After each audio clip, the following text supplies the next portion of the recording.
भाई 2016 में इंडिया का सबसे अमीर आदमी एक ऐसी रेस में उतर गया जहां उसका अपना भाई सालों से किंग था। अनिल अंबानी, जिनकी कंपनी आरकॉम टेलीकॉम मार्केट में सेकंड पोजीशन पे थी, और मुकेश अंबानी टेलीकॉम की रेस में काफी पीछे। लोग कह रहे थे कि बहुत देर हो चुकी है, मार्केट ऑलरेडी डिवाइडेड है, अब किसी नए प्लेयर की जगह बची ही नहीं है, जीतना लगभग इम्पॉसिबल था। लेकिन मोटा भाई अंबानी ने कंपटीशन से लड़ने के लिए प्राइस कम नहीं किया, उन्होंने प्राइस को 0 कर दिया। मतलब SIM free, calling free, data free, सब कुछ फ्री। और फिर पूरा इंडिया जियो की तरफ दौड़ पड़ा। करोड़ों लोगों ने सिम लिया, आपने भी लिया, मैंने भी लिया, क्योंकि फ्री चीज को कौन इंडिया में मना करता है। लेकिन भाई उस वक्त हमने एक सवाल नहीं पूछा, वो 1.5 लाख करोड़ जो मुकेश अंबानी ने जियो में लगाया था, वो वापस कहां से आने वाला था। जियो के पास सिर्फ एक जवाब था, आपकी जेब से। अब 2016 में जियो मार्केट का सबसे बड़ा प्राइस कटर था, लेकिन 2026 में वही जियो मार्केट का प्राइस सेटर बन चुका है। पहले डेटा फ्री मिला, फिर कंपटीटर्स गायब हुए, और फिर रिचार्ज महंगा होता गया। लेकिन सवाल ये है, क्या ये सब शुरू से प्लान्ड था, या जियो ने एक इम्पॉसिबल अपॉर्चुनिटी को बस ग्रैब किया। आज हम समझेंगे कैसे एक फ्री सिम ने इंडिया का पूरा टेलीकॉम मार्केट बदल दिया, कैसे एक न्यू कमर इंडियन मार्केट का किंग बन गया, और कैसे फ्री से शुरू हुई कहानी आज 300 के रिचार्ज पे पहुंच चुकी है। और वीडियो के एंड में फैसला मैं नहीं करूंगा, फैसला आप करोगे। जियो इंडिया के लिए डिजिटल रिवॉल्यूशन था या सबसे बड़ा टेलीकॉम ट्रैप। मैं हूं आपका दीपक, और यह है इंडिया के सबसे बड़े टेलीकॉम गेम की कहानी। चलिए शुरू करते हैं। भाई इस गेम को समझने के लिए हमें 150 साल पीछे जाना पड़ेगा। साल 1870, अमेरिका का एक आदमी जॉन डी रॉकफेलर, दुनिया का सबसे पावरफुल बिजनेसमैन में से एक, और उसकी कंपनी स्टैंडर्ड ऑयल। रॉकफेलर की नजर चाइना के एक बहुत बड़े मार्केट पे थी, लेकिन प्रॉब्लम थी, रात होते ही गांव अंधेरे में डूब जाते थे। बिजली नहीं थी, अफोर्डेबल रोशनी नहीं थी, और जहां रोशनी थी वहां केरोसिन की डिमांड भी नहीं थी। तो रॉकफेलर ने क्या किया?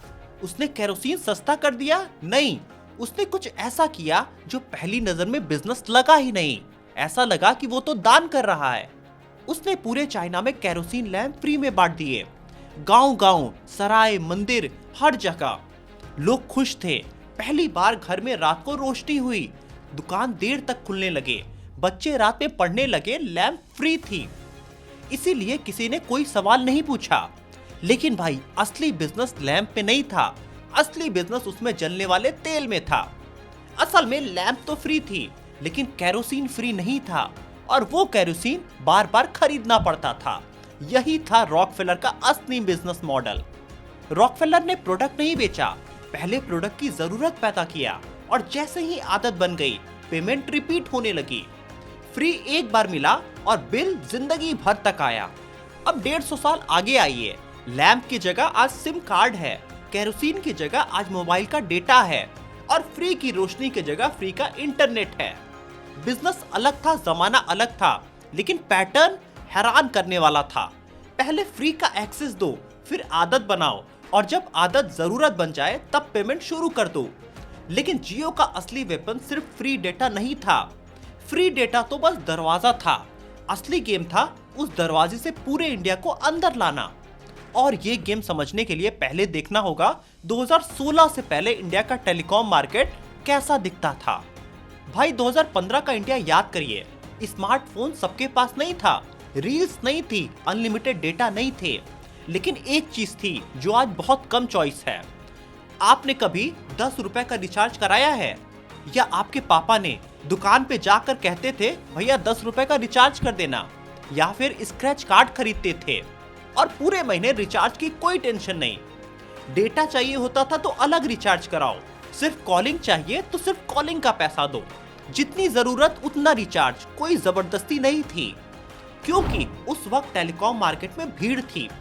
Airtel, Vodafone, idea, BSNL, RCom, Aircel, Telenor और टाटा डोकोमो, हर कंपनी आपको अपनी तरफ खींचना चाहती थी।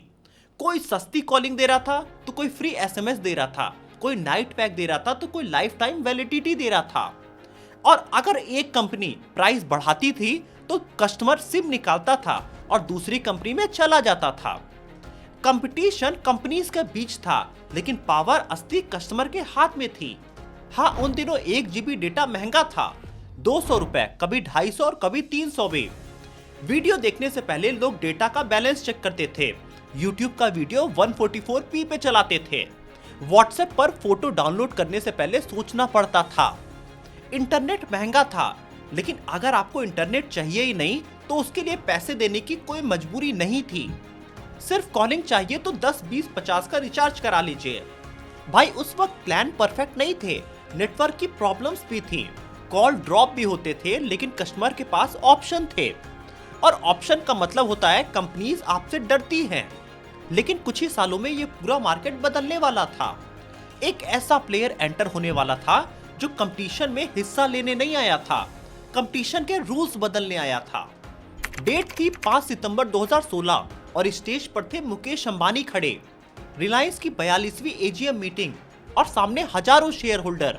लेकिन उनका अगला अनाउंसमेंट सिर्फ उस हॉल के लिए नहीं, पूरे इंडिया के लिए था।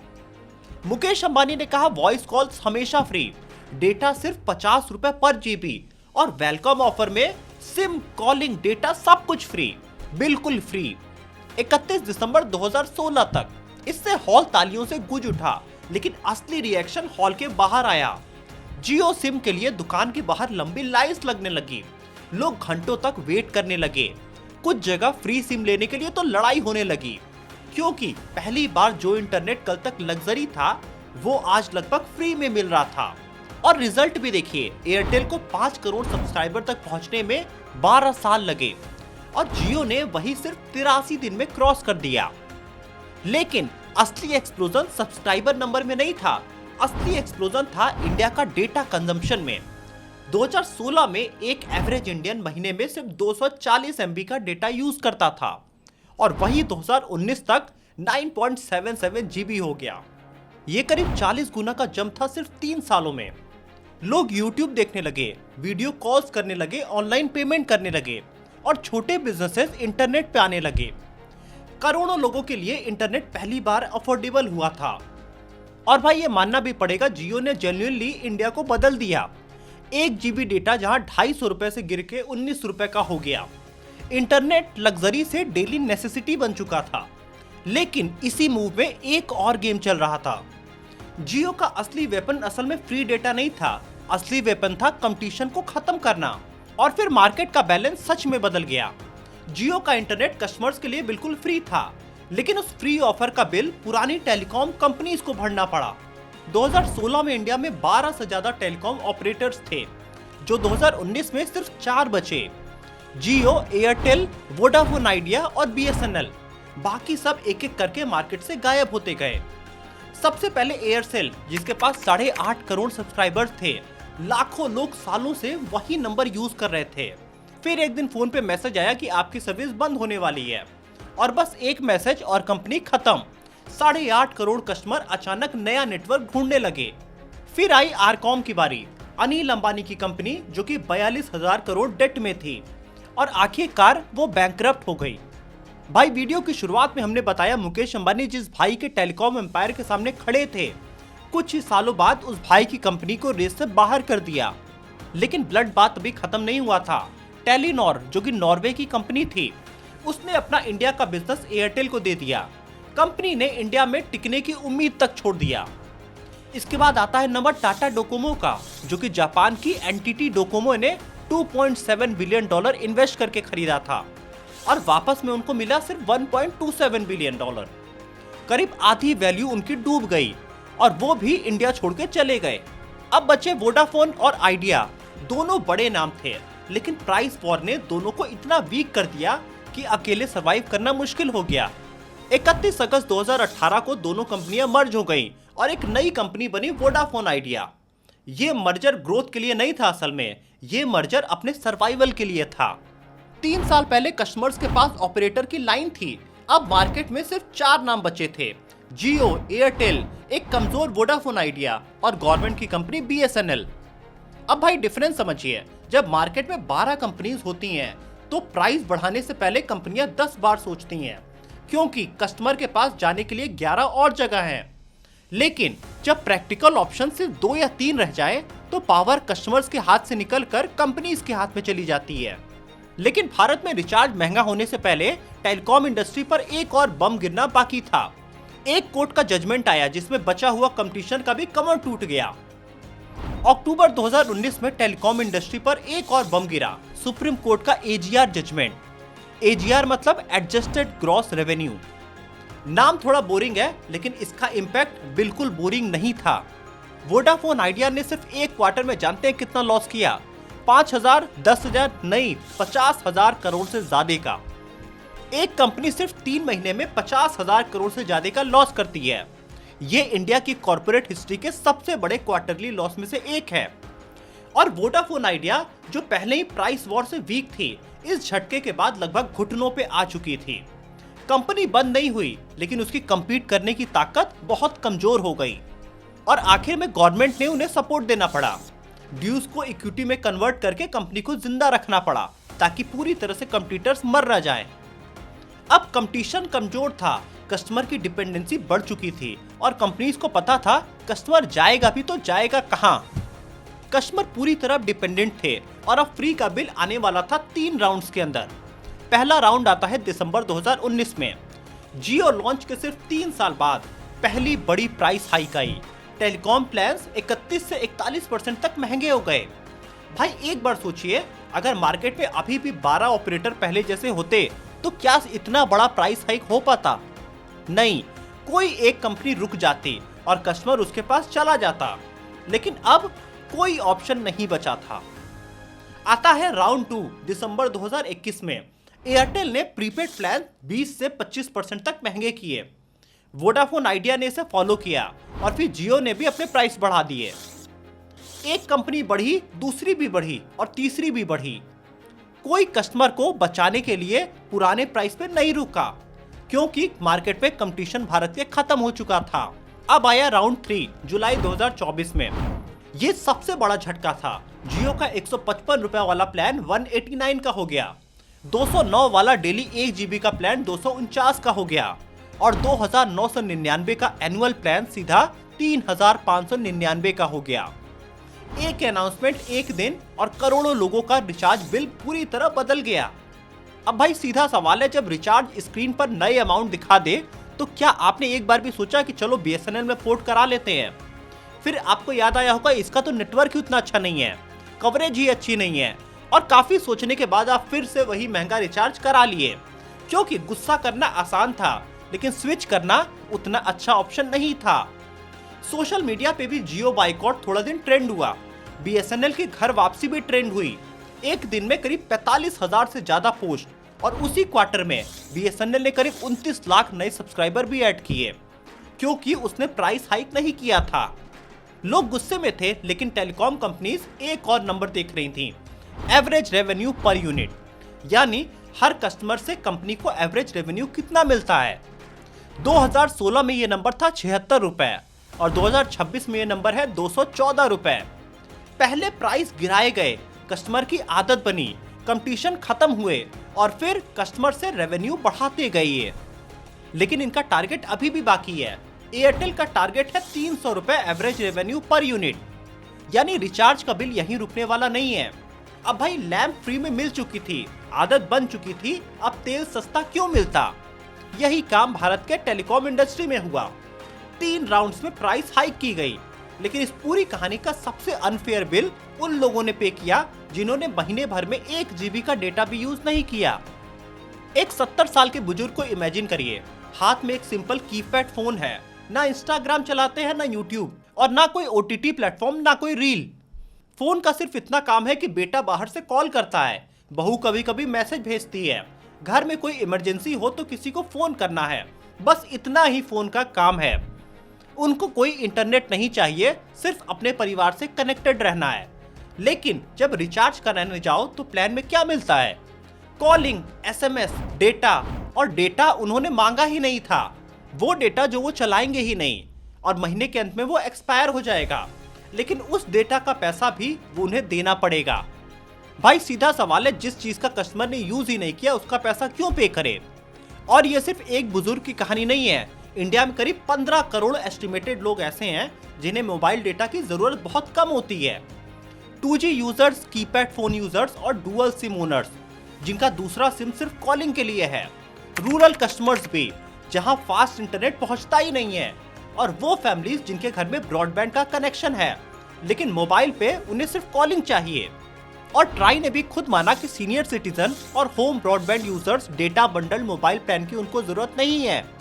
यानी रेगुलेटर्स को भी पता था कि कस्टमर को एक ऐसी सर्विस के पैसे देने पड़ रहे हैं जो उसने मांगी ही नहीं थी।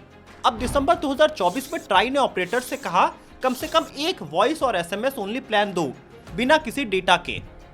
ऑपरेटर्स को भी प्लान देना पड़ा, लेकिन ट्विस्ट देखिए, अफोर्डेबल प्लान 30 दिन का ऑप्शन उन्होंने नहीं दिया, 60 दिन का नहीं दिया, उन्होंने लॉन्ग टर्म वैलिडिटी प्लान दिया।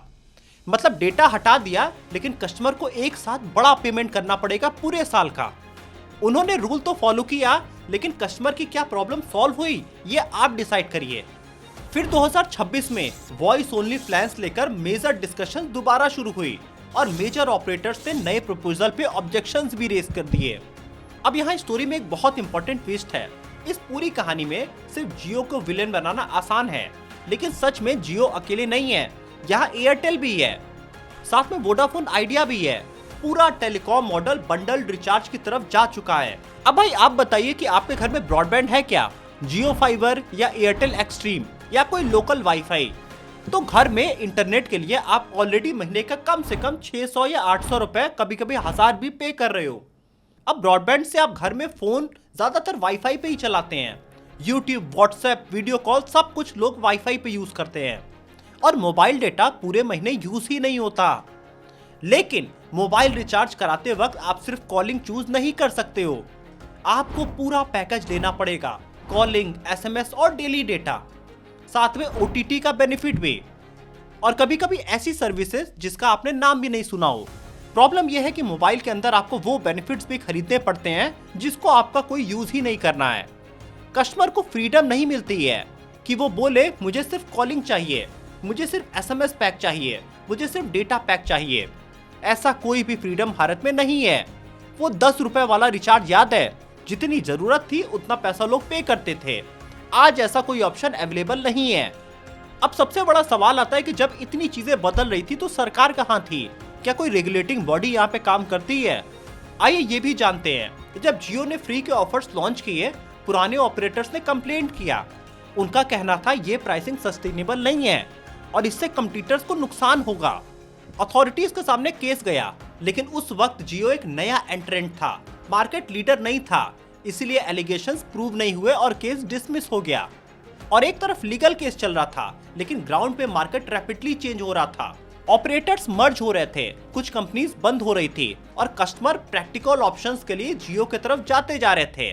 और रेगुलेटिंग बॉडी का अप्रोच था कि प्राइस कंपनीज डिसाइड करेंगी, मार्केट डिसाइड करेगा। इस अप्रोच का एक लॉजिक था कि कंपनीज को नेटवर्क बनाना था, स्पेक्ट्रम खरीदना था और 4G और 5G में लाखों करोड़ रुपए इन्वेस्ट करने थे। इंडस्ट्री पे भी बहुत बड़ा डेट था और इंडिया में डेटा अब भी दुनिया के कंपैरेटिवली सबसे सस्ते मार्केट में से एक है। इसीलिए पूरी स्टोरी को सिर्फ ब्लैक और व्हाइट में देखना गलत होगा। जियो अकेले पूरा विलेन नहीं है, यहाँ पे ऑपरेटर्स भी हैं, रेगुलेटर्स भी हैं और कंपटीटर्स भी हैं। असली सवाल ये है कि क्या फ्री प्राइसिंग शुरू से एक लॉन्ग टर्म स्ट्रेटजी थी या कंपटीशन कम होने के बाद कंपनीज को नेचुरली प्राइसिंग पावर मिल गई। अब भाई इस पूरी कहानी में एक पैटर्न बिल्कुल साफ साफ दिखता है। रॉकफेलर ने लैंप सस्ती या फ्री दी और बिजनेस कैरोसिन में था। जियो ने एक्सेस ऑलमोस्ट फ्री कर दिया, लॉन्ग टर्म बिजनेस रिचार्ज और रिकरिंग रेवेन्यू में था। दोनों स्टोरी एग्जैक्टली सेम नहीं है, जमाना अलग है, प्रोडक्ट अलग है, मार्केट अलग है, लेकिन प्रिंसिपल सिमिलर है। पहले एक्सेस आसान बनाओ, फिर आदत क्रिएट करो, और जब आदत डेली नेसेसिटी में बदल जाए तो रिकरिंग पेमेंट शुरू कर दो। लेकिन जियो ने सिर्फ प्राइस नहीं बढ़ाई, उसने इंडिया को थोड़ा बदला भी। इंटरनेट को लोगों तक एक्सेस बनाया, ऑनलाइन पेमेंट बढ़े, क्रिएटर्स बने, बिजनेसेस डिजिटल हुए, एजुकेशन और एंटरटेनमेंट फोन तक पहुंचे। ये सब रिवॉल्यूशन है। लेकिन प्राइस बढ़ाना भी क्या एक रिवॉल्यूशन का पार्ट है? अब फैसला आपको करना है। जियो ने इंडिया को डिजिटली एम्पावर किया या पहले डिपेंडेंट बनाया और फिर प्राइसिंग पावर यूज किया? आप कमेंट में लिख के बताइए, लिखिए रिवॉल्यूशन अगर आपको लगता है कि जियो के बिना इंडिया डिजिटली ग्रो नहीं कर पाता। और लिखिए ट्रैप अगर आपको लगता है कि ये पूरा टेलीकॉम गेम आपको ट्रैप करने के लिए बना था, तो वो भी लिख के बताइए। मैं जेन्युइनली देखना चाहता हूं कि डिजिटल लॉट की ऑडियंस इस स्टोरी को कैसे जज करती है। और इस वीडियो को उस दोस्त को भी भेजिए जो हर रिचार्ज के बाद कहता है अब रिचार्ज इतना महंगा क्यों हो रहा है। उसे सिर्फ इतना लिखिएगा, भाई इसका जवाब इस वीडियो में है। और इस वीडियो को देखने के बाद अगर आपका पर्सपेक्टिव बदला है तो वीडियो को लाइक जरूर करिएगा। आपका एक लाइक मुझे बताता है कि इंडिया के बिजनेस और ब्रांड्स की ऐसी डीपली रिसर्च स्टोरी बनानी चाहिए। ऐसी स्टोरीज के लिए चैनल को सब्सक्राइब कर लीजिए। मैं हूं आपका दीपक, मिलते हैं अगली ऐसी ही किसी वीडियो में। तब तक जय हिंद।